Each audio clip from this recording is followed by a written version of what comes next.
नमस्कार दोस्तों, मैं अंकुर उपाध्याय स्वागत करता हूं आप सभी का एक बार फिर से अपनी नई वीडियो में।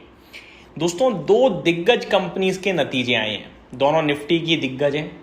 एक एफएमसीजी का लीडर है, मतलब लीडर में से एक है, और एक ऑटो फोर व्हीलर्स का लीडर है ऑटो सेक्टर से।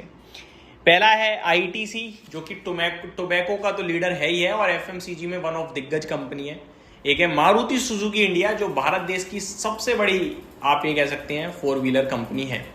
तो दोनों के नंबर अगर मैं आप सभी के साथ शेयर करूं तो आईटीसी ने तो क्लियर कट बेकार नतीजे दिए हैं, ठीक है, अनुमान से कमजोर है, और मारुति का 50-50 है, यानी कि आप दोनों में से किसी को अच्छे नहीं बोल पाओगे।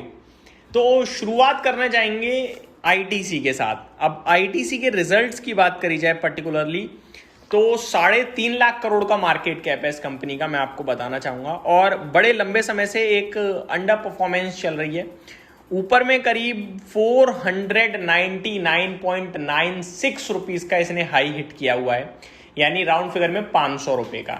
और अगर आप 52 वीक हाई की भी बात करें तो 427 रुपए का 52 वीक हाई है। अगर आप अभी देखें तो 281 रुपीज पे ट्रेड कर रहा है क्लोजिंग प्राइस आज का, और 52 वीक लो 275 है, दैट मीन्स 52 वीक लोस के पास ट्रेड कर रहा है। अगर मैं इसका चार्ट ओपन करूं और देखने की कोशिश करूं कि कब इसने हाई लगाया था, तो मैं देख पा रहा हूं लगातार गिरता ही जा रहा है ये स्टॉक। काफी लंबे समय से वन साइडेड ड्रॉप चल रहा है।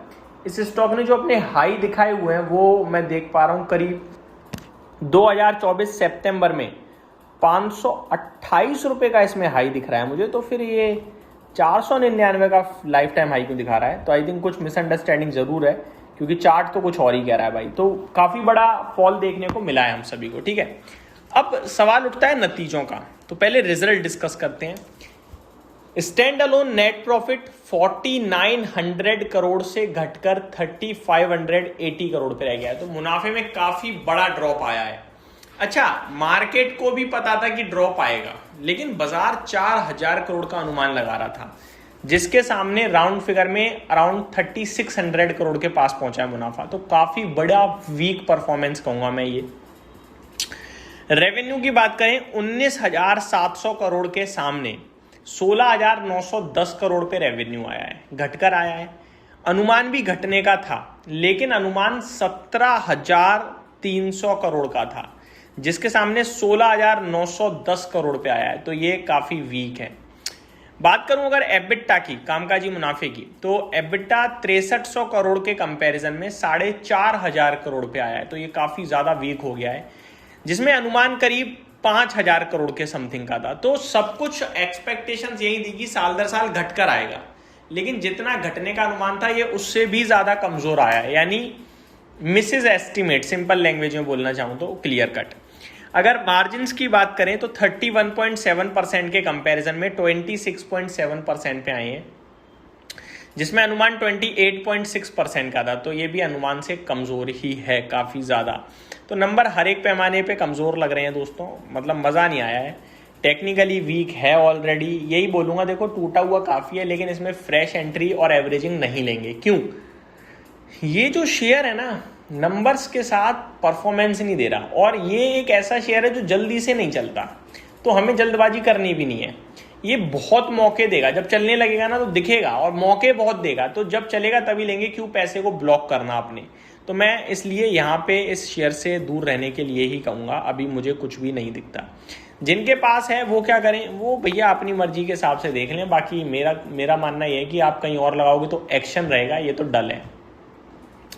अब मारुति, देखो मारुति 50-50 इसलिए बोला मैंने क्योंकि 4 चीजें होती हैं हमारे पास मोटा मोटी। एक होता है टॉप लाइन यानी रेवेन्यू, बॉटम लाइन यानी प्रॉफिट, कामकाजी मुनाफा, और मार्जिन्स।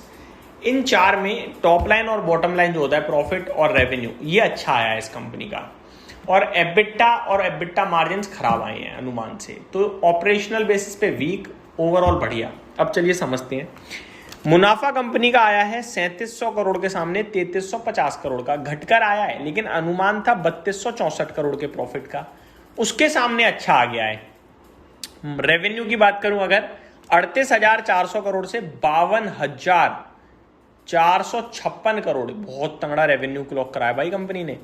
और अनुमान जो है वो 52,500 करोड़ का था। तो यहाँ अनुमान के सामने अच्छा नहीं है, देखा जाए तो ऑलमोस्ट सिमिलर अनुमान के मुताबिक है या हल्का सा कम है। तो दो फ्रंट पे अच्छा नहीं है, एक ही फ्रंट पे अच्छा रह गया, केवल मुनाफे के फ्रंट पे।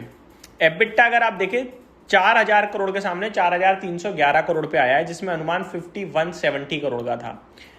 तो ये तो वीक हो गए भाई नंबर। आईटीसी भी वीक हो गया और मारुति भी वीक हो गया मेरी नज़रों में। 10.4% के कंपैरिजन में 8.22% पे मार्जिन आए हैं, जिसमें एक्सपेक्टेशंस 9.8% की थी। तो नंबर वीक हो गए। अब मारुति में क्या करें, ये सोचने वाली बात है। 14,200 पे है स्टॉक, ऊपर से देखा जाए तो गिरा है बट नीचे से चला भी है। ये अगर गिरता है नतीजों के बाद और करीब 13,000 के आसपास मिलता है, तो मैं वहां पे एवरेज करने के लिए कहूँगा इन्वेस्टर्स से, जो medium term to long term investor हैं। शॉर्ट टर्म वाले अभी कुछ ना करें, 13,000 के करीब इसमें खरीदारी के मौके तलाशने हैं, डरना घबराना मत। ये मेरी तरफ से अपडेट थी। Thank you so much for watching this video. Good night guys.